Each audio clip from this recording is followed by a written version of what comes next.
Allez, bonsoir à tous. Petite vidéo courte pour présenter ça. Alors, dans cette espèce de Scooby-Doo là, on a ici 33, 66, 99 en 3 étages. Et en rajoutant ces 9 à la fin, ça fait 108.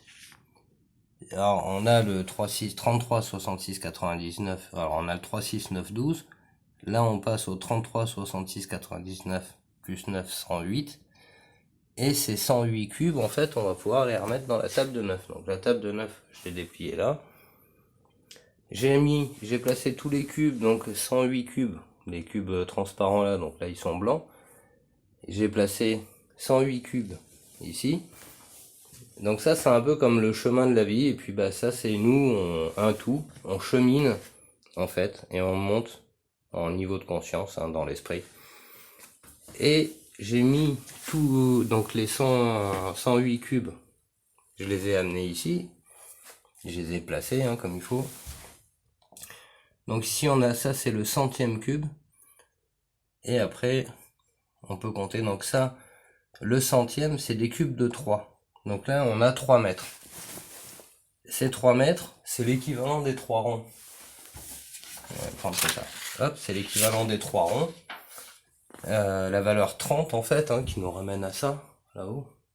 Là, c'était 30 cm et plus le reste. Donc ici on a 3 mètres, 3 fois 1 mètre. Hein. Donc on a le principe 3 dimensions ici, et ça ce serait ce qu'il y a au-dessus, donc 4e dimension. Mais dans ces 3 dimensions, hein, il y a l'esprit dans la matière, et c'est l'esprit dans la matière qui nous intéresse, et ça va être la valeur de l'esprit au-dessus de la matière. Donc si j'en mets 108, j'arrive à cette valeur-là, on peut dire que 108 égale 1026, 1026. Après ça c'est un autre calcul en fait qui est sans compter les cubes transparents sur toute la ligne, et ça donnait ces chiffres là, mais c'est une autre façon de lire. Mais là on va rester simplement dans les unités, donc là on est à 108 unités. 108 unités, hein, c'est ça. Donc là on a le tout considéré, le j'aime, j'aime pas, etc. Dans un monde tridimensionnel, donc là on a bien 3 dimensions sur 3. Donc là on a les carrés magiques, hein. Le carré de 3 hein, qui est vraiment important. Donc à chaque incarnation on a une couleur pour l'âme, une couleur pour l'esprit. Après on peut décoder tout un tas de choses avec ça. Comme ça ici l'effet miroir, le chandelier. La table de 9 c'est vraiment ultra complexe, ultra complet. Si on considère cette ligne comme 26 000 ans, là ce qu'on voit c'est l'évolution des civilisations à travers ce cycle de 26 000 ans. Si on considère que tout ça c'est une vie d'un être humain, ben on va considérer que ça c'est l'enfance. Donc c'est hors de portée de la réflexion des couleurs, des niveaux de conscience, tout ça. Donc ça c'est les enfants. Donc ça on peut le calculer par dizaines, donc c'est 9, 18, c'est 27. Une fois qu'on a passé la tendre enfance, on rentre dans l'âge de raison et on commence à réfléchir jusqu'à comprendre la dualité. Enfin voilà, donc ça peut être à la fois 26 000 ans, ça peut être aussi 70 ans, équivalent d'une vie normale, on va dire, une vie moyenne. Après, on peut décoder plein d'autres choses, mais je vais pas tout dire. Enfin, ce serait trop long. Je l'ai déjà partagé dans d'autres vidéos, hein, du mieux que j'ai pu.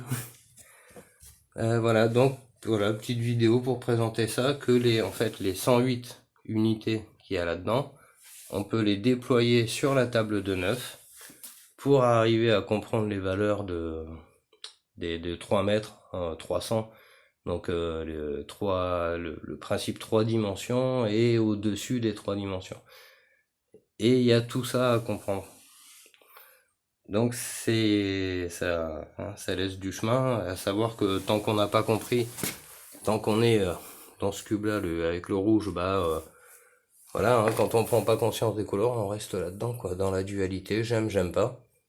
Et puis après, on commence à exister, à se représenter, à comprendre, et puis ça, en théorie, ça c'est le chemin normal, c'est ce qui nous cache, c'est l'évolution qui est accessible à tous, à toutes et tous. Les enfants, eux, ils ont leur période, il faut respecter la période des enfants. Comme quoi, eux, ça sert à rien de leur mettre tout ça dans le crâne alors qu'ils n'ont pas les capacités et que leur temps n'est pas à ça. Ah oui, le temps, il est à découvrir le touche, les sens, les cinq sens, la nature, etc. Et ça, c'est après qu'on s'occupe de ça.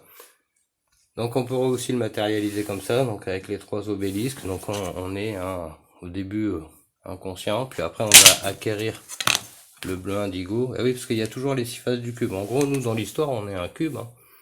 Et ce cube, il a 6 faces. Donc on a 6 couleurs ici pour les 6 faces. 6 couleurs ici pour les 6 faces, etc. On peut le représenter sous forme de cube, comme ça, et dire que on est un cube qui se balade. Comme ça. Alors l'obélisque, c'est bien parce que ça fait une flèche. Hein. Et on se déplace alors, comme ça, et on gagne des couleurs, on perd et on gagne des couleurs, parce qu'on peut pas dépasser les 6 faces du cube. Le but du jeu, c'est d'arriver aux 10 couleurs, hein, enfin d'arriver à la compréhension de toutes ces couleurs-là, comprendre qu'il y a l'esprit à l'intérieur de toute chose et à l'extérieur de toute chose, partout. Nous, on fait partie de ces grands cycles, en fait. Le cycle de la vie, mais le cycle des civilisations, voilà, il y a tout un tas de cycles à comprendre, hein, le cycle de la lune, le cycle du soleil. Et voilà, on peut aussi le représenter comme ça. Donc là, on a les 8 couleurs. La loi du cube, les 8 couleurs dans les 3 dimensions, les 3 ronds. Pour les 3 dimensions. Et les 8 couleurs pour la loi du cube. Ça. Voilà, j'ai pas beaucoup plus à dire. C'était pour présenter ça vite fait. On pourra en reparler encore pendant des jours et des jours, mais voilà, pour aujourd'hui ça suffira. Donc voilà, la table de 9, valeur 108. Allez, bonne soirée, au revoir.